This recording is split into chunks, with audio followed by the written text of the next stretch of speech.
ಇದೀಗ ಬರ್ತಿರುವಂತಹ public TV exclusive breaking. ಇಂಧನ ಸಚಿವ ಡಿ.ಕೆ. ಶಿವಕುಮಾರ್ ಐಟಿ ರೇಡ್ ಪ್ರಕರಣಕ್ಕೆ ಇದೀಗ ಹೊಸ ಸ್ಫೋಟಕ ಟ್ವಿಸ್ಟ್ ಸಿಗ್ತಾ ಇದೆ. ನೋಡೋಣ ಬ್ರೇಕಿಂಗ್ ನ್ಯೂಸ್ ನಲ್ಲಿ.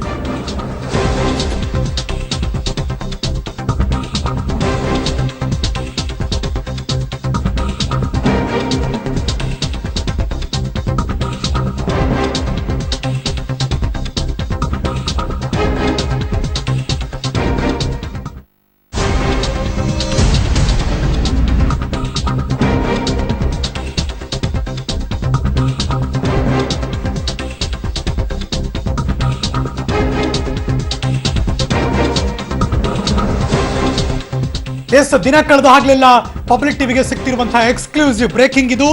ಕಾಂಗ್ರೆಸ್ ವಲಯದಲ್ಲಿ ಸಿಕ್ಕಾಪಟ್ಟೆ ಚರ್ಚೆ ಆಗ್ತಿರುವಂತಹ ಮಾತು ಕೂಡ ಇದೆ.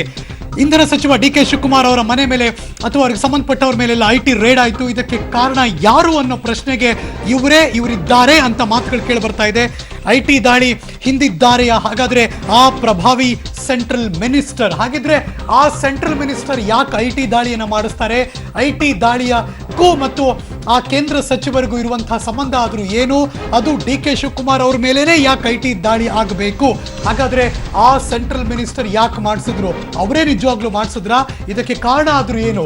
ಇದೆಲ್ಲವೂ ಕೂಡ ಈಗ ಪ್ರಶ್ನೆಗಳು ಓಡಾಡ್ತಾ ಇದೆ. ಬಟ್ ಫೈನಲಿ ಕಾಂಗ್ರೆಸ್ ವಲಯದಲ್ಲಿ ಸಿಕ್ಕಾಪಟ್ಟೆ ಚರ್ಚೆ ಆಗ್ತಿರುವಂತಹ ಮಾತಿದೇನೆ.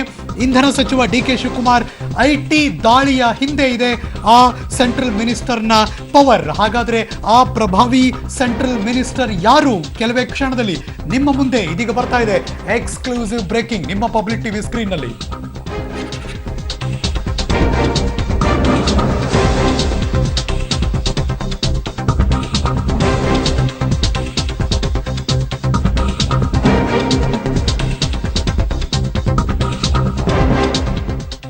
ಮೊದಲ ಬ್ರೇಕಿಂಗ್ ನ್ಯೂಸ್ ನೋಡಿದ ಮೇಲೆ ನಿಮಗೆ ಹೇಳಿದಿರುವಂತ ಪ್ರಶ್ನೆ ಏನಪ್ಪಾ ಅಂದ್ರೆ, ಡಿ.ಕೆ.ಶಿ ದಾಳಿ ಹಿಂದೆ ಆ ಸೆಂಟ್ರಲ್ ಮಿನಿಸ್ಟರ್ ಯಾರಿದ್ದಾರೆ ಅಂತ.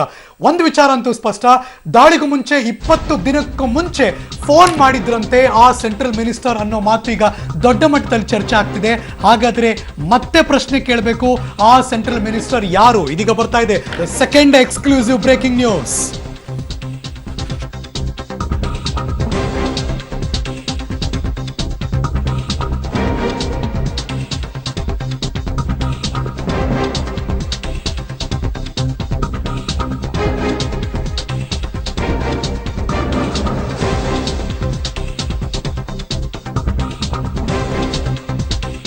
ಇದೀಗ ಬರ್ತಿರುವಂತಹ ಸೆಕೆಂಡ್ ಎಕ್ಸ್ಕ್ಲೂಸಿವ್ ಬ್ರೇಕಿಂಗ್.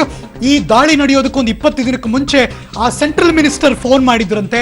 ಫೋನ್ ಯಾಕೆ ಮಾಡಿದ್ರು ಅಂದ್ರೆ, ಡಿ.ಕೆ.ಶಿ ಅವರನ್ನ ಬಿಜೆಪಿಗೆ ಸೇರೋದಕ್ಕೆ ಅವರು ಆಹ್ವಾನ ಕೊಟ್ಟಿದ್ದಾರೆ. ಅವರು ಕೇಂದ್ರ ಪ್ರಭಾವಿ ಸಚಿವರು. ನಿಮ್ಮಂತಹ ಡೈನಮಿಕ್ ಲೀಡರ್ ನಮ್ಮ ಪಕ್ಷಕ್ಕೆ ಬರಬೇಕು ರೀ, ಬನ್ನಿ ಅಂತ ಡಿ.ಕೆ. ಶಿವಕುಮಾರ್ ಅವರಿಗೆ ಆಮಂತ್ರಣವನ್ನು ಕೊಟ್ಟಿದ್ದಾರೆ. ನೀವು ಒಕ್ಕಲಿಗ ಸಮುದಾಯ ಅಂತ ಅವರ ಸಮುದಾಯವನ್ನು ಪ್ರಸ್ತಾಪ ಮಾಡಿದ್ದಾರೆ.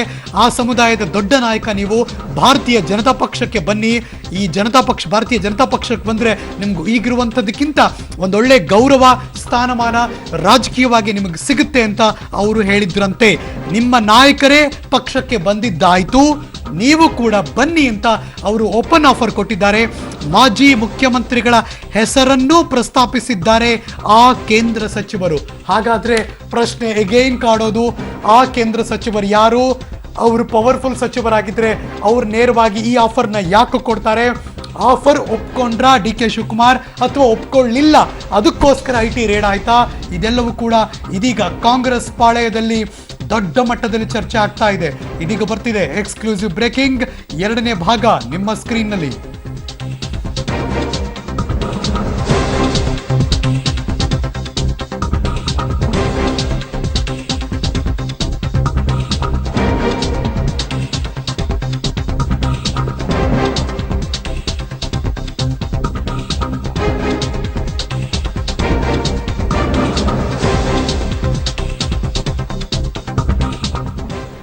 ಪ್ರಭಾವಿ ಸೆಂಟ್ರಲ್ ಮಿನಿಸ್ಟರ್ ಆಹ್ವಾನ ಕೊಟ್ಟರು. ಈ ಆಹ್ವಾನವನ್ನ ಸ್ವೀಕಾರ ಮಾಡಿದ್ರ ಡಿ.ಕೆ. ಶಿವಕುಮಾರ್ ಅನ್ನೋದು ಪ್ರಶ್ನೆ ಮತ್ತೊಂದು.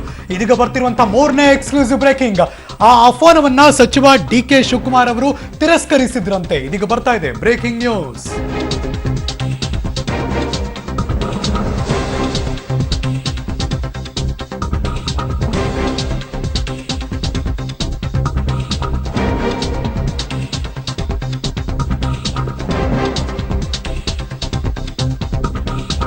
ಇದೀಗ ಬರ್ತಿರುವಂತಹ ಮೂರನೇ ಎಕ್ಸ್ಕ್ಲೂಸಿವ್ ಬ್ರೇಕಿಂಗ್. ಪವರ್ಫುಲ್ ಮಿನಿಸ್ಟರ್ ಯಾರಿದ್ದಾರೆ ಸೆಂಟ್ರಲ್ ಇಂದ ಅವರು ಬಿಜೆಪಿಗೆ ಸೇರಬೇಕು ಅಂತ ಆಹ್ವಾನ ಕೊಡ್ತಾರೆ. ಒಕ್ಕಲಿಗ ಸಮುದಾಯದ ಬಗ್ಗೆ ಕೂಡ ಮಾತಾಡ್ತಾರೆ, ಮಾಜಿ ಮುಖ್ಯಮಂತ್ರಿಗಳ ಬಗ್ಗೆ ಕೂಡ ಮಾತಾಡ್ತಾರೆ.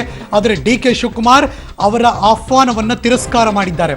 ಹಾಗಾದ್ರೆ ಮುಂದೆ ಬರುವಂತಹ ಪ್ರಶ್ನೆ ಏನಪ್ಪಾ ಅಂದ್ರೆ, ಇದೇ ಕಾರಣಕ್ಕೋಸ್ಕರ ಡಿ.ಕೆ. ಶಿವಕುಮಾರ್ ಅವರು ಮತ್ತು ಅವರ ಆಪ್ತರ ಮೇಲೆ IT ರೇಡ್ ನಡೀತಾ ಅನ್ನೋದು.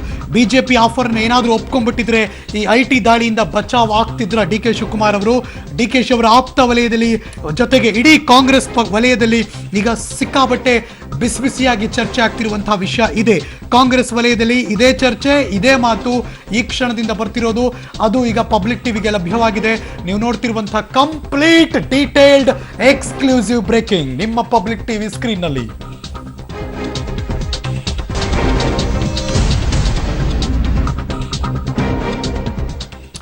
ಈ ಎಲ್ಲದರ ಬಗ್ಗೆ ಮತ್ತಷ್ಟು ನಿಖರವಾದಂತಹ ಮಾಹಿತಿ ಕೊಡೋದಕ್ಕೆ ನನ್ನ ಕೊಲೀಗ್ ಸುಕೇಶ್ ಇದೀಗ ನೇರ ಸಂಪರ್ಕದಲ್ಲಿ ಜಾಯಿನ್ ಆಗಿದ್ದಾರೆ. Good afternoon Sukesh. ಬಹುಶಃ ಇಟ್ಸ್ ಸರ್ಪ್ರೈಸಿಂಗ್ ಅಂತ ಅನಿಸ್ತಾ ಇದೆ. ಒಂದು, ನಾವು ಮಾತು ಕೇಳಿದ್ದೇನಪ್ಪ ಅಂದ್ರೆ ಕಾಂಗ್ರೆಸ್ ವಲಯದಲ್ಲೇ ಯಾರೋ ಈ IT ರೇಡ್ ಬಗ್ಗೆ ಅಥವಾ ಡಿ.ಕೆ. ಶಿವಕುಮಾರ್ ಅವರಿಗೆ ಮಾಹಿತಿ ಕೊಟ್ಟಿದ್ದಾರೆ ಅಂತ. ಇದೀಗ ಬರ್ತಿರೋ ಮಾಹಿತಿ ಮತ್ತಷ್ಟು ಸರ್ಪ್ರೈಸಿಂಗ್ ಅನಿಸ್ತಾ ಇದೆ. ಪವರ್ಫುಲ್ ಸೆಂಟ್ರಲ್ ಮಿನಿಸ್ಟರ್ ಇಂದ ಪವರ್ಫುಲ್ ಸ್ಟೇಟ್ ಮಿನಿಸ್ಟರ್ ತನಕ. ವಾಟ್ ಎಕ್ಸಾಕ್ಟ್ಲಿ ಹಾಗಾದ್ರೆ ನಡೆದಿದ್ದಾದ್ರೂ ಏನು? ಹರೀಶ್, ಬಹಳ ಮುಖ್ಯವಾಗಿ ಇಡೀ ಒಂದು IT ದಾಳಿಯ ಪ್ರಕರಣಕ್ಕೆ ಸಂಬಂಧಪಟ್ಟ ಹಾಗೆ ಸಾಕಷ್ಟು ರಾಜಕೀಯ ಕಾರಣಗಳಿದಾವೆ, ರಾಜಕೀಯ ಒತ್ತಡಗಳಿದಾವೆ ಅನ್ನುವಂಥ ಮಾತು ಕಾಂಗ್ರೆಸ್ ವಲಯದಲ್ಲೂ ಮತ್ತು ರಾಜ್ಯಾದ್ಯಂತ ಚರ್ಚೆಯೂ ಕೂಡ ಕಾರಣವಾಗಿತ್ತು. ಹಾಗಾದ್ರೆ ಸ್ಪಷ್ಟವಾಗಿ ಆ ಒತ್ತಡ ಯಾವುದು ಅಥವಾ ಆಮಿಷ ಏನು ಅನ್ನುವಂಥದ್ದನ್ನ ಒಂದು ಹುಡ್ಕೊಂಡು ಹೋದಾಗ ಸ್ಪಷ್ಟವಾಗಿರುವಂಥದ್ದು ಮತ್ತು ಕಾಂಗ್ರೆಸ್ ವಲಯದಲ್ಲಿ ಈಗ ಬಿಸಿ ಚರ್ಚೆಗೆ ಕಾರಣವಾಗಿರುವಂಥ ವಿಚಾರ ಮತ್ತು ಡಿ.ಕೆ. ಶಿವಕುಮಾರ್ ಅವರ ಆಪ್ತ ವಲಯದಲ್ಲಿ ಜೋರಾಗಿ ಕೇಳಿ ಬರ್ತಿರ್ತಕ್ಕಂಥ ಮಾತು. ದಾಳಿಗೂ ಸುಮಾರು 20 ದಿನಗಳ ಮುಂಚೆ ಬಿಜೆಪಿಯ ಪ್ರಭಾವಿ ಸಚಿವರೊಬ್ಬರು ಪ್ರಧಾನಿ ನರೇಂದ್ರ ಮೋದಿ ಅವರಿಗೆ ತುಂಬಾ ಆಪ್ತರಾಗಿರುವಂಥದ್ದು ಮತ್ತು ಬಿಜೆಪಿಯ ಥಿಂಕ್ ಟ್ಯಾಂಕ್ ಅಂತಲೇ ಅವರ ಗುರುತಿಸಲಾಗುತ್ತೆ ಮತ್ತು ಬಿಜೆಪಿಯ ಸಚಿವರುಗಳಲ್ಲೇ ಕೇಂದ್ರ ಸಚಿವರುಗಳೇ ಜೆಂಟಲ್ಮ್ಯಾನ್ ಅಂತ ಕೂಡ ಗುರುತಿಸಲಾಗುವಂತಹ ಪ್ರಭಾವಿ ಸಚಿವರೊಬ್ಬರು ಸ್ವತಃ ಸಚಿವ ಡಿ.ಕೆ. ಶಿವಕುಮಾರ್ ಅವರಿಗೆ ಕರೆ ಮಾಡಿ ಸುಮಾರು 20 ನಿಮಿಷಗಳ ಕಾಲಷ್ಟು ಕಾಲ ಮಾತನಾಡ್ತಾರೆ. ಬೇರೆ ವಿಚಾರಗಳ ಜೊತೆಗೆ ತಮ್ಮನ್ನ ಅಂದ್ರೆ ತಾವು ಬಿಜೆಪಿಗೆ ಬನ್ನಿ ಎನ್ನುವಂತ ನೇರ ಆಹ್ವಾನವನ್ನ ಸಚಿವ ಡಿ.ಕೆ. ಶಿವಕುಮಾರ್ ಅವರಿಗೆ ಕೊಟ್ಟಿದ್ದಾರೆ ಎನ್ನುವಂತ ಮಾತು ಈಗ ಕಾಂಗ್ರೆಸ್ ವಲಯದಲ್ಲಿ ಕೇಳಿ ಬರ್ತಾ ಇರುವಂತದ್ದು. ಅದರ ಜೊತೆಗೆ ತಮ್ಮಂತ ಡೈನಾಮಿಕ್ ಆಗಿರ್ತಕ್ಕಂಥ ಲೀಡರ್ಗಳು ನಮಗೆ ಬಿಜೆಪಿಗೆ ಬೇಕು ಕರ್ನಾಟಕದಲ್ಲಿ ಎನ್ನುವಂತ ನೇರ ಆಹ್ವಾನವನ್ನು ಕೊಡೋದ್ರ ಜೊತೆಗೆ ತಾವು ಪ್ರಬಲ ಒಕ್ಕಲಿಗ ಸಮುದಾಯಕ್ಕೆ ಸೇರಿದವರಾಗಿದ್ದರಿಂದ ತಮ್ಮಂತ ಸಮುದಾಯದ ನಾಯಕ ನಮಗೆ ಬೇಕು ಅನ್ನುವಂತಹ ಮಾತನ್ನು ಕೂಡ ಅಲ್ಲಿ ಅವರು ನಮೂದಿಸ್ತಾರೆ ಅನ್ನುವಂಥ ವಿಚಾರ ಈಗ ಚರ್ಚೆ ನಡೀತಾ ಇರುವಂತದ್ದು. ಅದರ ಜೊತೆಗೆ ಇನ್ನೊಂದು ವಿಚಾರವನ್ನ ಸೂಕ್ಷ್ಮವಾದ ಮತ್ತೊಂದು ಸೆಂಟಿಮೆಂಟ್ ಡೈಲಾಗ್ ಅನ್ನ ಕೂಡ ಅಲ್ಲಿ ಕೇಂದ್ರ ಸಚಿವರು ಪ್ಲೇ ಮಾಡಿದ್ದಾರೆ ಅನ್ನುವಂಥದ್ದು. ತಮ್ಮ ರಾಜಕೀಯ ಗುರುಗಳು ಕೂಡ ನಮ್ಮೊಂದಿಗಿದ್ದಾರೆ ಅನ್ನುವ ಮುಖಾಂತರ ಮಾಜಿ ಮುಖ್ಯಮಂತ್ರಿಗಳ ಹೆಸರನ್ನು ಕೂಡ ಪ್ರಸ್ತಾಪ ಮಾಡಿ ಅವರಂತೆ ನೀವು ಕೂಡ ನಮ್ಮ ಪಕ್ಷಕ್ಕೆ ಬನ್ನಿ ಅನ್ನುವಂತ ಒಂದು ನೇರವಾದಂತ ಆಹ್ವಾನವನ್ನ ಕೇಂದ್ರದ ಜೆಂಟಲ್ಮನ್ ಅಂತಲೇ ಗುರುತಿಸಲಾಗುವಂತ ಬಿಜೆಪಿಯ ಥಿಂಕ್ ಟ್ಯಾಂಕ್ ಕೂಡ ಅಂತ ಹೇಳಲಾಗುವ ನರೇಂದ್ರ ಮೋದಿ ಅವರಿಗೆ ಆಪ್ತರಾಗಿರ್ತಕ್ಕಂಥ ಸಚಿವರು ನೀಡುವ ಮುಖಾಂತರವಾಗಿ ಸಚಿವ ಡಿ.ಕೆ. ಶಿವಕುಮಾರ್ ಅವರ ಮೇಲೆ ಒತ್ತಡ ತಂತ್ರವನ್ನು ಅನುಸರಿಸಿದ್ದಾರೆ ಅನ್ನುವಂತ ಮಾಹಿತಿ ಲಭ್ಯ ಆಗ್ತಿರುವಂತದ್ದು. ಒಟ್ಟಾರೆ ಕಾಂಗ್ರೆಸ್ ಪಾಳ್ಯದಲ್ಲಿ ಈಗ ಕೇಳಿ ಬರ್ತಿರ್ತಕ್ಕಂಥದ್ದು ಒಟ್ಟು 3 ಕಾರಣಗಳನ್ನು ಇಟ್ಕೊಂಡು ಈ ತಂತ್ರವನ್ನು ಅನುಸರಿಸಿದ್ದಾರೆ. ಮೊದಲನೇದಾಗಿ ಸಚಿವ ಡಿ.ಕೆ. ಶಿವಕುಮಾರ್ ಅವರನ್ನ ಬಿಜೆಪಿಗೆ ಸೆಳಿತಕ್ಕಂಥ ಪ್ರಯತ್ನ. ಎರಡನೇದಾಗಿ ಮುಂದಿನ ಚುನಾವಣೆ 2018ರ ವಿಧಾನಸಭೆ ಚುನಾವಣೆಯಲ್ಲಿ ಕಾಂಗ್ರೆಸ್ ಅನ್ನು ಆದಷ್ಟು ವೀಕ್ ಮಾಡಬೇಕನ್ನುವಂಥದ್ದು. ಮತ್ತೊಂದು ಕಡೆ ರಾಜ್ಯಸಭೆ ಚುನಾವಣೆಯಲ್ಲಿ ಪ್ರತಿಷ್ಠೆಯಾಗಿ ತೆಗೆದುಕೊಂಡಿರ್ತಕ್ಕಂಥ ಅಮಿತ್ ಶಾ ಅವರಿಗೆ ಯಾವುದೇ ಕಾರಣಕ್ಕೂ ಹಿನ್ನಡೆ ಆಗಬಾರದು. 3 ಸ್ಥಾನವನ್ನು ಕೂಡ ಗುಜರಾತ್ ಅಲ್ಲಿ ಬಿಜೆಪಿ ಗೆಲ್ಲೋದ್ರ ಜೊತೆಗೆ ಅಹಮದ್ ಪಟೇಲ್ ಅವರಿಗೆ ಸೋಲಿನ ರುಚಿಯನ್ನು ತೋರಿಸಬೇಕು. ಇದಕ್ಕೆ ಅಡ್ಡಿ ಬರ್ತಕ್ಕಂಥ ಯಾರನ್ನು ಬೇಕಾದ್ರೂ ಎದುರಿಸ್ತೀವಿ ಅನ್ನೋ ನಿಟ್ಟಿನಲ್ಲೂ ಕೂಡ ಬಿಜೆಪಿ ನಾಯಕರು ಥಿಂಕ್ ಮಾಡಿದ್ರು. ಇವು 3 ಪ್ರಮುಖ ಕಾರಣಗಳನ್ನ ಇಟ್ಟುಕೊಂಡು ಕೂಡ IT ರೈಡ್ ಅನ್ನ ಮಾಡಲಾಗಿದೆ ಎನ್ನುವಂಥದ್ದು. ಹಾಗಾಗಿ ಬಹಳ ಮುಖ್ಯವಾಗಿ ದಾಳಿಗೂ ಮುಂಚಿತವಾಗಿ ಒಂದು ಅವಕಾಶವನ್ನು ಕೂಡ ಸಚಿವ ಡಿ.ಕೆ. ಶಿವಕುಮಾರ್ ಅವರಿಗೆ ಕೇಂದ್ರ ಬಿಜೆಪಿ ನಾಯಕರುಗಳು ಕೊಟ್ಟಿದ್ರು.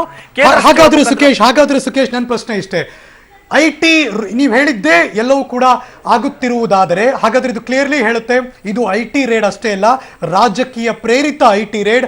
IT-ಯನ್ನು ಇಲ್ಲಿ ದಾಳವನ್ನಾಗಿ ಉಪಯೋಗಿಸಿಕೊಳ್ಳಲಾಗಿತ್ತು ಭಾರತೀಯ ಜನತಾ ಪಕ್ಷ ಅಂತ. ಹಾಗಾದ್ರೆ ನನ್ನ ಪ್ರಶ್ನೆ ಇಷ್ಟೇ, ಇದು ನಿಜವಾಗ್ಲೂ ವರ್ಕ್ ಆಗುತ್ತಾ ಈ ದಾಳ? ಅಂದ್ರೆ ಹರೀಶ್, ಈ ವಿಚಾರ ಡಿ.ಕೆ. ಶಿವಕುಮಾರ್ ಅವರ ವಿಚಾರದಲ್ಲಿ ಈ ಒಂದು ಒತ್ತಡ ತಂತ್ರ ವರ್ಕೌಟ್ ಆಗುತ್ತೋ ಇಲ್ಲೋ ಈಗಲೇ ಹೇಳಲಿಕ್ಕೆ ಸಾಧ್ಯ ಇಲ್ಲ, ಅಥವಾ ವರ್ಕೌಟ್ ಆಗದೇನೆ ಇರಬಹುದು.